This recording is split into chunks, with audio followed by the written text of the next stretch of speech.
నమస్కారం ఘంటారావానికి స్వాగతం. ముందుగా ప్రధానాంశాలు. రైతుల ఆదాయం రెట్టింపు చేయడమే లక్ష్యం, ప్రజలే ముందు నినాదంతో పనిచేయాలని ఉద్యోగులకు సీఎం హితబోధ.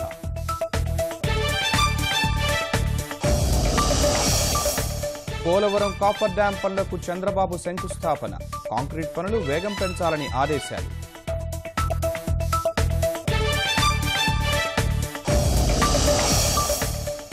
పోలీసుల కాల్పుల వల్లే మధ్యప్రదేశ్లో రైతుల మృతి, ప్రభుత్వం నిర్ధారణ, బాధ్యులపై చర్యలు.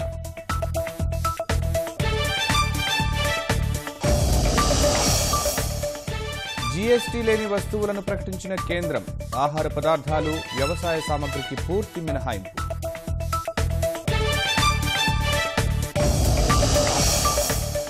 French open mixed doubles title Bopanna జోడీ వశం, గ్రాండ్ స్లామ్ గెలిచిన 4వ భారతీయ ఆటగాడిగా రికార్డు.